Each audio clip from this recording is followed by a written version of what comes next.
Hi అండి, welcome to home style. అందరూ ఎలా ఉన్నారు? అందరూ బాగుండాలి, అందులో మనం ఉండాలి. ఇంక ఇవాల్టి వ్లాగ్లో రేపు వరలక్ష్మి వ్రతానికి ఎలా సర్దుకుంటున్నాను అన్నది షేర్ చేస్తున్నానండి. ఇంకా మార్నింగ్ లెగ్గానే తులసి మొక్క అది కొంచెం ఇలా నీళ్ళది పోసుకుందాం, దండం పెట్టుకుందాం అని ఇలాగా సూర్య నమస్కారం అది చేసుకుంటూ ఉంటాం. సూర్య నమస్కారం అంటే ఏవో పెద్దదేం కాదండి, మనకి కనిపించే దేవుడు సూర్యుడు కదా, సూర్యనారాయణమూర్తికి ఒక నమస్కారం చేసుకుని ఇంకా మందారం దగ్గరికి అయితే ఈరోజు వచ్చాను. పువ్వులు అవి తెంపుకుందామని. ఇంకా మందారం పువ్వులు సరిగ్గా పటాలకు సరిపోయినట్టుగాను, తర్వాత మనకి సూర్యుడు మనకి ఎలాగైతే ఉదయిస్తారో ఈ పువ్వులు కూడా అలాగే వస్తాయండి, ఉదయాన్నే విరుచుకుంటాయి. మనం ఎంత సాయంత్రం తెంపి ఉంచినా సరే, తెంపకుండా చెట్టుకు ఉంచినా సరే విడవు కదా, మార్నింగ్ అయితే విడుస్తాయి. అలాగే ఫ్రెష్గా ఎప్పటికప్పుడు తెంపి కూడా పెట్టేయచ్చు అన్న ఉద్దేశంతో ఇంకా మార్నింగ్ అయితే ఇలాగ అన్నీ కానిచ్చుకుని ఇంకా పువ్వులు అవి తెంపుకుందాం అనే ఉద్దేశంతో అయితే ఇంక ఈరోజు ఇక్కడికి వచ్చానండి. ఎప్పుడూ కూడాను మనం వరలక్ష్మి వ్రతం అనగానే రకరకాల పువ్వులతోనూ అలంకరణతోనూ చేసుకుంటాం కదా.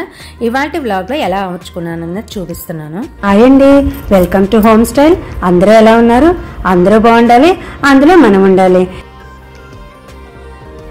ప్రతి ఒక్కరికి వరలక్ష్మి వ్రతం అనగానే మనకి లక్ష్మీదేవి పటాలు కానీ, ఇలా లలిత అమ్మవారి పటాలు కానీ అవి తయారు చేసుకుంటూ ఉంటారు.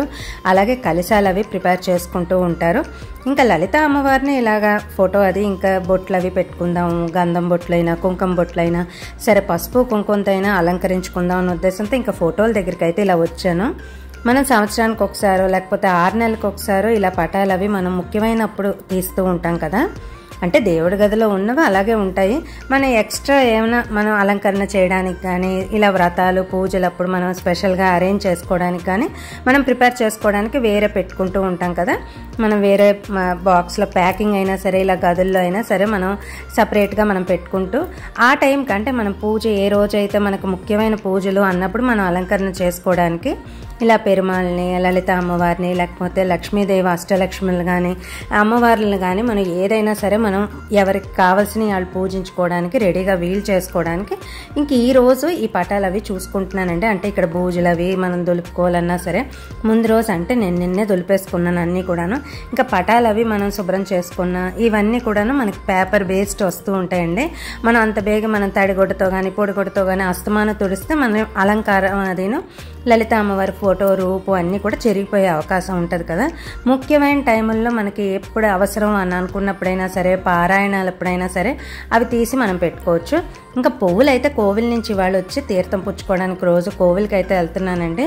పువ్వులు కోవిల్ దగ్గరే అమ్మేస్తూ ఉంటారు మాకు ఇలాగా.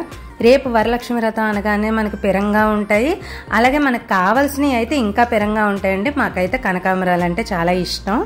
రేపటికి పెట్టుకున్నా సరే ఫ్రెష్గా ఉంటుందన్న ఉద్దేశంతో ఇంకా ఈ 3 మూరలు అయితే తీసుకున్నాను. ఒక మూర 100 రూపాయలు చెప్పారండి, ఆయన 70కి అయితే ఇచ్చారు. కొన్ని ముఖ్యమైన టైంలో అంటే మనకి ఇలాంటి వ్రతాలైనా సరే, ఫంక్షన్స్ అయినా సరే, తర్వాత పెళ్ళిళ్ళు అయినా సరే పువ్వులు చాలా పిరంగా ఉంటాయండి. ఇదే కనకాంబరం మొక్క మనం పెంచినా సరే ముందు రోజు తెంపుకోవాలి, తర్వాత మనం అన్నీ కూడా కూర్చుకుని కట్టుకోవాలి. ఆ టైంకి మనకి ఈ 100 రూపాయలు ఇచ్చి మనం ఆ టైంకి మనం పెట్టుకున్నా సరే ఇలా సరిపోద్దన్న ఉద్దేశంతో ఇంక ఏ మొక్కలు ఎక్కువ పెట్టుకోలేదండి. ఓ 2 గులాబీ పూలు, పసుపు చామంతులు అలాగా ఒక 2 వేసి అలా తెచ్చుకున్నాను.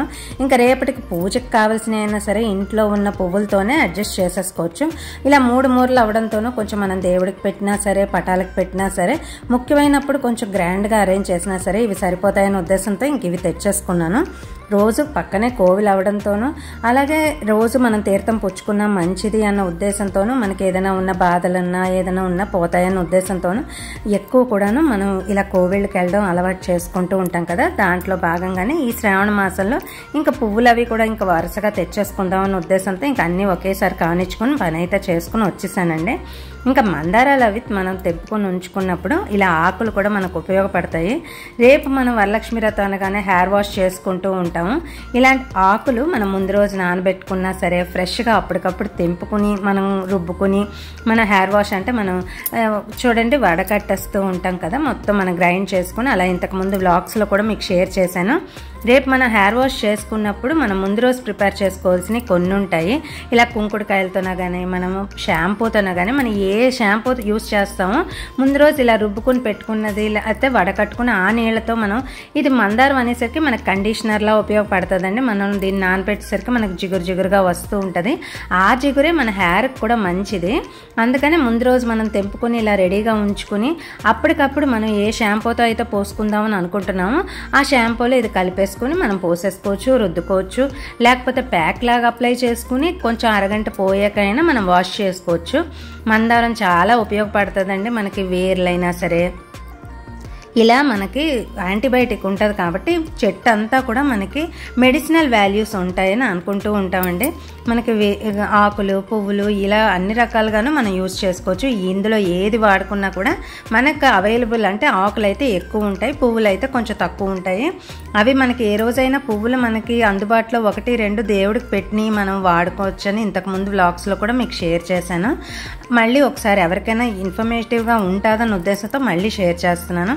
మనం పువ్వులు దేవుడికి పెట్టేస్తూ ఉంటాం కదండి, అవి మనం ఎండబెట్టుకుని పొడి చేసుకుని మనం ఏ దీంట్లో అయితే హెయిర్ వాష్ మనం వాడుతున్నామో అప్పుడు ప్యాక్ లాగా అప్లై చేసుకుని మన హెయిర్ వాష్ చేసుకున్నా సరే జుట్టుకు చాలా మంచిది అన్న ఉద్దేశంతో ఇందులో షేర్ చేస్తున్నాను.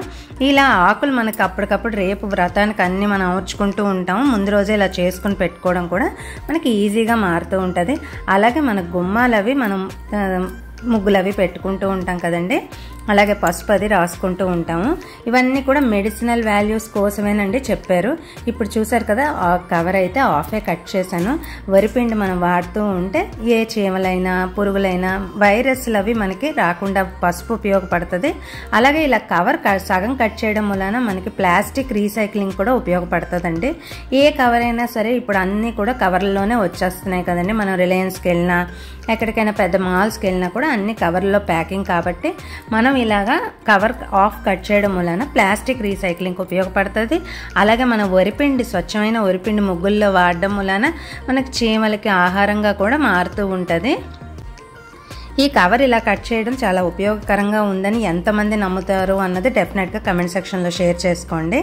ఇప్పుడు ఇంకా పసుపు దీంతో పాటు వరిపిండితో పాటు మనం ముగ్గు పెట్టుకోవడానికైనా సరే బొట్టు పెట్టుకోవడానికి కుంకుమ లేనిదే మనకి అవ్వదు కదండి.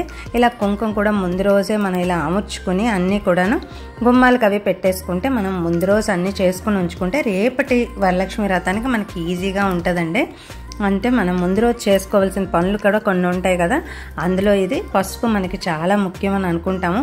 ఏ వైరస్నైనా మనం అడ్డుకునే ఇది మన గుమ్మాల దగ్గర మనం రాయడం వలన మన ఇంట్లోకి చెడు ప్రవేశించదు, నెగటివ్ ఎనర్జీ ప్రవేశించదు అని పూర్వం నుంచి మనకు వస్తున్న ఆచారం భాగంగా మనం ఇలా దేవుడి గదికి ముందది పెట్టుకుంటాము. అలాగే మనం వీధి గుమ్మాలకి అవి కూడా రాసుకుంటూ ఉంటాం కదా. ఇంక ఇవాళ అన్నీ కూడా ఇంకా రాసుకుందామని ఉద్దేశంతో అన్ని ముగ్గులు అవి పెట్టుకుందామని ఉద్దేశంతో అన్నీ ఇంక ఇలా సిద్ధం చేసేసుకుంటున్నానండి. ఏదైనా మనకి కొంచెం నీళ్లు జల్లి పసుపు రాసుకుంటే మనకి ఆ బొట్టు పెట్టినా కూడా దానికి అంటుతుంది. అలాగే ఆ తడి మీద మనం ఏది చేసినా కూడాను మనకు కరెక్ట్గా ఈవెన్గా వస్తూ ఉంటుందండి. ఎక్కువ కూడా గుమ్మాలకి ఇలా రాయడం కూడా ఇప్పుడు అందరూ మానేశారు. అందరూ పెయింట్లు అవి వాడుతున్నారు. ఎందుకంటే ఇప్పుడు గుమ్మాలు పాడైపోతే మళ్ళీ మనం మార్చుకోవాలన్నా సరే మనం బాగు చేసుకోవాలన్నా సరే చాలా కష్టంగా ఉంటుంది. ఇప్పుడు వచ్చే చెక్కలు కూడా మనకి ఇంతకు ముందు ఉన్న చెక్కలాగా ఉండట్లేదండి. ఇంకా పసుపు అయితే రాసుకొని ఇంకా బొట్లు అవి పెట్టేసుకుంటున్నాను. ఆ కర్ర ఇప్పుడు మనకి దొరకడం లేదండి. ఇంతకుముందు వాడిన కర్ర ఇప్పుడు ఎక్కడా కూడా మనకి అవైలబుల్గా లేదు. ఒకవేళ వాడినా సరే మనం ఇలా తడి చేయడం వలన ఇవి కూడాను మనకి గుమ్మాలు అవి పుచ్చిపోతే మళ్ళీ దాన్ని బాగు చేసుకోవడం కూడా దీనికి డబల్ పనే అనిపిస్తూ ఉంటుంది. మరి మీరేమంటారు అన్నది డెఫినెట్గా షేర్ చేసుకోండి. మీ ఇంట్లో కూడా పండగకి ఇలాగే అమర్చుకుంటారా, ఇంకా గ్రాండ్గా సెలబ్రేట్ చేసుకుంటారా, మీ ప్రాంతంలో ఎలా సెలబ్రేట్ చేసుకుంటారో అన్నది డెఫినెట్గా షేర్ చేసుకోండి. ఈ వరిపిండి బొట్లు పెట్టినా సరేనండి, ఈ కుంకుమ బొట్లు పెట్టినా ఈవెన్గా మనకి రావడం కూడా ఒక ఆర్టే అనిపిస్తూ ఉంటుంది. ఒకటి హెచ్చు తక్కువ లేకుండా గుమ్మం అంతా మనకు పెయింట్ ఎలా ఒక్క దగ్గర తెలుపు ఎరుపు బొట్లు ఎలా పెడతారో సేమ్ అలాగే మనం కూడా దీన్ని వరిపిండితో అలంకరణ చేసుకోవడం వలన కొత్త కళ అయితే వచ్చినట్టు అనిపిస్తుంది. ఇంకా మామిడి కొమ్మలు తెంపుకోవడం అవి కూడా మనకి పెట్టుకోవడం, గుమ్మాలకు అవి అలంకరించుకోవడం అన్నీ కూడా అనుకుంటూ ఉంటాం. తెంపుకోవడం అనుకుంటున్నారా? చిన్న మొక్క అయితే వేసుకున్నామండి, మామిడి కొమ్మ. ఇంట్లోనే చిన్న మామిడి కొమ్మ అయితే కొంచెం ఎదిగిందండి. మనం వేసుకున్న దాంట్లోనే కొంచెం అప్పటికప్పుడు అవసరమైనప్పుడు కొంచెం తెప్పుకుని మనం పెట్టుకున్నా సరే, ఇలాంటి ఫంక్షన్స్ అప్పుడైనా ఇలాంటి వ్రతాలప్పుడు మనకు అవైలబుల్గా దొరకనప్పుడు వాడుకోవచ్చు అన్న ఉద్దేశంతో ఇంట్లో చిన్న మొక్క అయితే ఉంది. పెద్దదేమీ మనం వేసుకోలేకపోయినా సరే ఇలా చిన్న తొట్లో మళ్ళీ ఒక కుండీల్లో కానీ మనం వేసుకుంటే మనకు అవసరమైన రోజుల్లో అలా మామిడి కొమ్మ కావాలి అన్నప్పుడు రోజుల్లో మన ఇంట్లోనే మనం తెంపుకొని పెట్టుకోవచ్చు. అందుకే ఎవరికైనా ఉపయోగపడుతుందని ఇందులో షేర్ చేస్తున్నాను. ఇప్పుడు ఇంకా ముగ్గులు అయితే వేసేసుకుంటున్నానండి. రేపటి వ్రతం కోసం అన్నీ కూడా ఇంకా ప్రిపేర్ చేసుకుంటున్నాను. మామూలుగా మనం పటాలు పెట్టి పూజ చేసుకున్నా సరే, కలశం పెట్టి పూజ చేసుకున్నా సరే, అలంకరణ మనం చేసుకున్నా సరే, రేపు అమ్మవారు మనల్ని కరుణించడంలో మనకి చాలా ముఖ్యమైన పాత్రే పోషిస్తారని అనుకుని ఈ వరలక్ష్మి వ్రతం అందరూ చేసుకుంటూ ఉంటారు కదండి. అలాగే ఈ పౌర్ణమి ముందు వారం, అంటే ఈ వారంలో పౌర్ణమి ముందు వారం ఇలా వరలక్ష్మి వ్రతం చేసుకోవడం, అందరికీ చెప్పింది చారుమతి కథ మనకు గుర్తొస్తూ ఉంటుంది కదండి. ఆవిడ్ని కూడా ఇలా స్మరించుకుని ఇంకా పూజ అయితే ఇలా కానిచ్చుకొని ఇంకా అన్నీ సిద్ధం చేసుకుంటున్నానండి. రేపటి వ్రతంలాగా వీలైతే షేర్ చేస్తాను. రోజు కూడా ఈ మధ్యన నాకున్న బిజీ షెడ్యూల్తో నేను పెట్టలేకపోతున్నానండి వ్లాగ్స్ అయితే. కాకపోతే 3 వంతులు ఒకేసారి నేను అన్ని కాపైనా సరే మనకు ముఖ్యమైన రోజుల్లో షేర్ చేద్దామనే ఉద్దేశంతో అన్ని సిద్ధం చేసుకుంటున్నాను. అంతేనండి. నచ్చితే లైక్ చేయండి, షేర్ చేయండి, కమెంట్ చేయండి, సబ్స్క్రైబ్ చేయడం మర్చిపోకండి. Thank you for watching. ఇంకో వీడియోలో మళ్ళీ కలుద్దాం కదా. అంతేనండి. నచ్చితే లైక్ చేయండి, షేర్ చేయండి, కమెంట్ చేయండి, సబ్స్క్రైబ్ చేయడం మర్చిపోకండి. Thank you for watching.